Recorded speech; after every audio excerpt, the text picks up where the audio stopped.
தமிழக அரசு சார்பாக 2 அமைச்சர்களும் 3 எம்பிக்களும் இன்று மாலை மத்திய அமைச்சர் அருண் ஜேட்லியை சந்திக்க உள்ளனர்.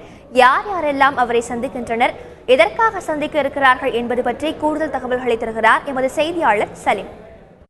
தமிழக மின்சாரத்துறை அமைச்சர் திரு தங்கமணி, தமிழக சட்டத்துறை அமைச்சர் திரு சி.வி. சண்முகம், மக்களவை துணை சபாநாயகர் திரு தம்பிதுரை, மாநிலங்களவை அதிமுக தலைவர் திரு நவநீத கிருஷ்ணன், நாடாளுமன்ற அதிமுக தலைவர் திரு வேணுகோபால் ஆகிய 5வரும் தமிழக ஆளும் கட்சியின் சார்பாக மத்திய நிதியமைச்சர் அருண் ஜேட்லியை இன்று மாலை சந்திக்கின்றனர்.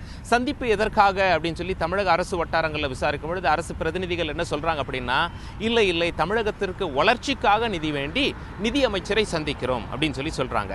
மத்திய அரசு வட்டாரங்களில் விசாரிச்சு பார்க்கும்போது என்ன சொல்றாங்க, தமிழக நிதியமைச்சரே வராமல் எப்படி மத்திய நிதியமைச்சரை சந்தித்து நிதி கேட்கிறார்கள் அப்படிங்கிற மாதிரி எங்களுக்கு ஒரு சந்தேகம் இருக்கு.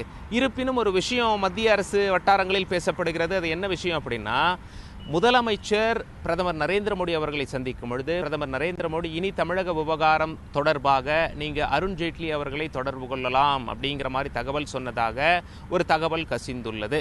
இது ஒரு பக்கம் இருக்கையில் ஒவ்வொரு முறை முதலமைச்சரும் பிரதமரை சந்திக்க முடியாது. அப்படியே முதலமைச்சர் பிரதமரை சந்தித்து பேசினால் எதிர்க்கட்சிகள்லாம் பாஜக தான் தமிழகத்தை மறைமுகமாக ஆட்சி செய்கிறது அப்படின்னு சொல்லி பேச ஆரம்பிச்சிடுறாங்க. இதனால் தான் தமிழக அரசியல் குறித்து பேச பாஜகவோட இணக்கமாகட்டும், ஜனாதிபதி தேர்தலுக்கு பாஜக வேட்பாளருக்கு ஆதரவு தெரிவிப்பதாகட்டும், நிதியமைச்சர் அருண் ஜேட்லி அவர்களே இனிமேல் தமிழக அரசு விவகாரங்களில் தமிழக அரசு பிரதிநிதியோடு பேசுவார்.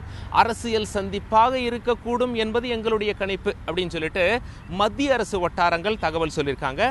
டெல்லியிலிருந்து தந்தி செய்திகளுக்காக கேமரா பர்சன் பூபேந்தர் சிங்குடன் சலீம்.